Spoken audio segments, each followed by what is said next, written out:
करेंगे कि सर्दियों के दिनों में हम लोग को क्या चीजों को अपने खेत के अंदर में अप्लाई करना चाहिए, जिससे दोस्तों हमारा पौधा जो है सुरक्षित रहे, हेल्दी रहे, स्वस्थ रहे और ज्यादा मात्रा में प्रोडक्शन दे। और दोस्तों हम लोग उस खाद को लगाने में हमारा खर्चा कितना आता है उसको समझते हैं। तो दोस्तों खर्चा बिल्कुल कम आती है, ना के बराबर खर्चा आती है, बहुत कम खर्चा आती है। दोस्तों अगर आपके पास ये दो चीजें अवेलेबल है तो दोस्तों आप अपने घर में ही उस ऑर्गेनिक फर्टिलाइजर को तैयार कर सकते हैं। सबसे पहले और इंपॉर्टेंट बात दोस्तों समझते हैं, इन दिनों में अगर हम लोग ग्रोथ के बारे में चर्चा करें दोस्तों फसल के अंदर में, चाहे वो टमाटर हो, बैगन हो, शिमला मिर्च हो या अन्य वेजिटेबल्स क्रॉप हो दोस्तों, अगर हम उसके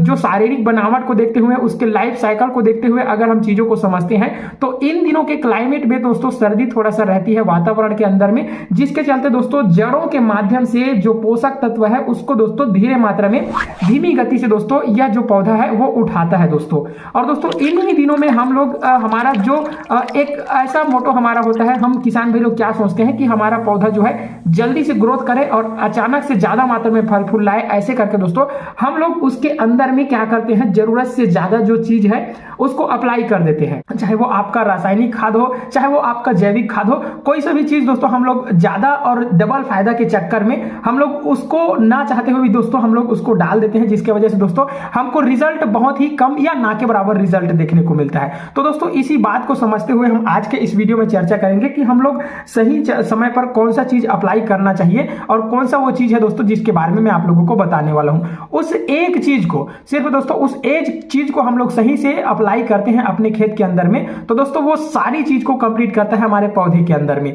जितनी भी सारी पोषक तत्व है दोस्तों वो एक चीज में मौजूद होता है। तो वो क्या चीज है दोस्तों, आइए थोड़ा सा समझते हैं। उसका नाम है दोस्तों वर्मी कंपोस्ट खाद। वह दोस्तों किस तरीके से काम करती है, सबसे पहले दोस्तों वर्मी कंपोस्ट खाद कैसे बनता है इसको समझते हैं। किसान भाइयों, गाय जब गोबर देती है, कोई सा भी पशु हो जब गोबर देती है तो गोबर देने के बाद दोस्तों हमको उसको खाली जगह में रख देते हैं सिंपल तरीके से। और दोस्तों उसके बाद 24 घंटा के अंदर में उसमें से जो भी गर्म पदार्थ होता है जैसे कि मीथेन गैस होता है, वो दोस्तों आपने देखा होगा जब गाय गोबर देती है तो तुरंत दोस्तों उसमें से धुआं निकलता है। वो धुआं क्या होता है, वही दोस्तों मीथेन गैस होता है। तो दोस्तों 24 घंटा जब उसको हम खुला में छोड़ देते हैं तो उसमें के जितने भी सारे मीथेन गैस होती है वो दोस्तों धीरे धीरे करके बाहर निकल जाती है और 1 से 2 दिन में दोस्तों उसमें से लगभग 70% जो मीथेन गैस होती है वह दोस्तों बाहर निकल चुकी होती है। अब दोस्तों मात्र 10 से 20-30% जो है उसमें का जो मीथेन गैस बाकी रहता है। तो दोस्तों ये टेम्परेचर उसमें अभी भी रहती है दोस्तों। यह दोस्तों धीरे धीरे करके जब हम इसको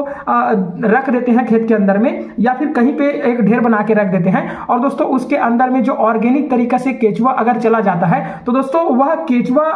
उस गोबर को अपघटित कर